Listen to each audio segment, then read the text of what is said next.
Hey everyone. Before we start, I want to just warn you that there's a tiny bit of blood in this video, as well as topics that some people might find disturbing. So be aware of that. This is my first proper long-form video, so forgive me if I suck at it. But today I'm drawing one of my older characters who I recently revamped, because who are you if you haven't done a zombie apocalypse? It's basically a regular zombie apocalypse, except that the zombies have carnage-type superpowers where they can mold parts of their body into weapons, which is very unpleasant for survivors. The character I'm currently drawing, I haven't renamed him yet, but I think his name used to be Jay, and he's one of the main cast. When he was a kid, he had a wonderful experience with one of these creatures, in which it stabbed a hole in his upper thigh and shattered the bone. Because medicine has been set back by the apocalypse, he couldn't get it properly fixed and now permanently walks with a limp. Safe to say he has, a lot of issues with mobility, given the fact that there are literally shards of bone floating around in his thigh. And generally needs a little bit of help when it comes to going places, but he can definitely hold his own in a fight, which really makes up for it. At least in his opinion. He's sort of the leader of the little group of survivors that I have, and the adopted father to Kai, who is a teenager he kind of just found on the side of the road with a dead family, because a lot of those happen in the apocalypse. Generally, the virus isn't passed through bites, because that's uncreative, and I didn't want to do that. But it's not a very strong virus. So if you're actually going to be successfully infected, you need to be, pretty much half dead when you get stabbed. It's not a regular stab, either. They basically secrete juices in their blood, so when they shift their limbs or whatever into the knife-like structures, which rips the skin and makes them bleed, and they stab you, you'll end up with a little bit of their blood in your system. But you need to be very badly damaged if it's actually going to infect you, since it's not an overly strong virus, as I said, and the human body has been constantly trying to figure out how to get rid of it. The majority of the world has been lost to the virus, and a lot of things in the world have fallen back into nature, because I just really like the idea of that. And the people here wear animal masks as a way to sort of show where they're staying. Like, Jay here wearing his rabbit mask is sort of like showing his rank in the group, and also a little bit of irony since he can't move properly, and rabbits are sort of known for being fast. Kai wears a little fox mask, and his partner Sunny, or Sun, wears a little cat mask. I haven't drawn them yet, but I probably will later on, as well as maybe some environmental concept art, just because I want to. And I found a neat concept a little while ago on, I think it was Tumblr, that said something about survivors having to be clean because the creatures would be able to, smell them otherwise. And I thought that was really cool. So there's a little bit of that in there too. So soap is very much a sought-after kind of resource, as well as obviously food, water, shelter, all that good stuff. But generally, it's every man for himself, and very occasionally they'll form family groups and pretty much nothing else. There's no real are you infected sort of thing, since you have to be half dead for it to even work. but the old, frail, and sickly, and people who are more susceptible to the virus are not allowed into settlements. That and very young children who don't have overly developed immune systems, since they're the ones most at risk of being infected, and thus infecting others. And you don't always get infected if you get killed by one of these creatures, because sometimes you just die, or your body is too damaged for the virus to take over, and they kind of just eat you. Which, lovely. A lot of places have animals that they keep for food or for other stuff, like pelts, and they're a pretty big thing, but they're also a big risk, since the noise and the smell tends to attract the creatures. So if somebody has an animal, they're going to be very protected in a settlement, because, it's possible that they might get eaten, but they also have a resource that everyone needs, something from that animal. And the only way that they're going to be able to share that resource is if they're alive to do it.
Himself has a very calm and quiet kind of personality. He always seems to know what he's doing and how to get out of situations that you really don't want to be in.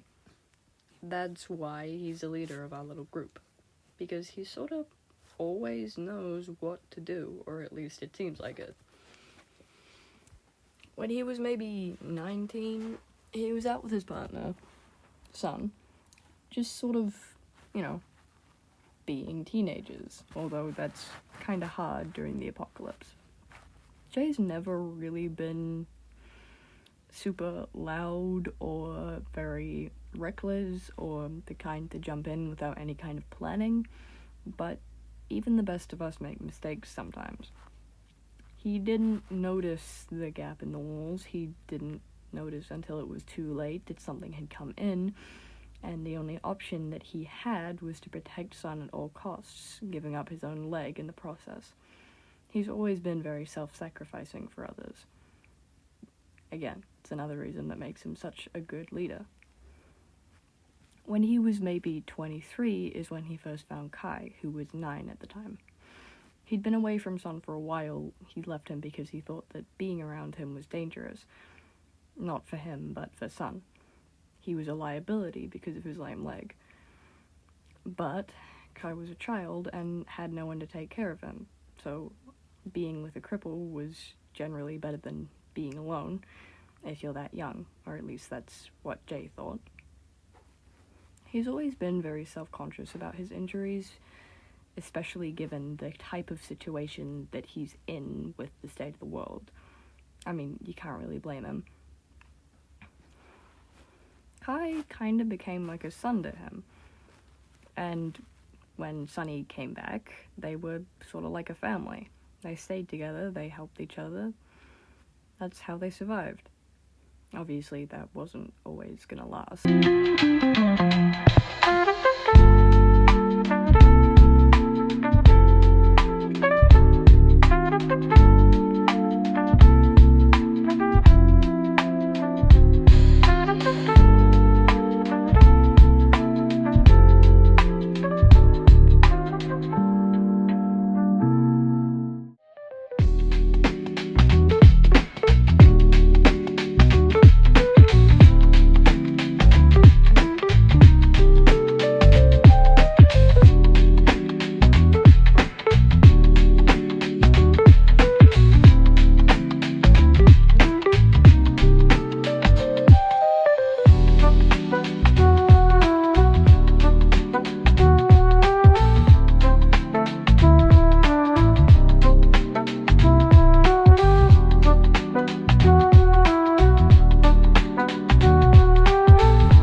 If you made it this far, then thank you for watching. I hope you enjoyed hearing me yap a little bit and watching this heavily edited footage of me struggling to draw my character.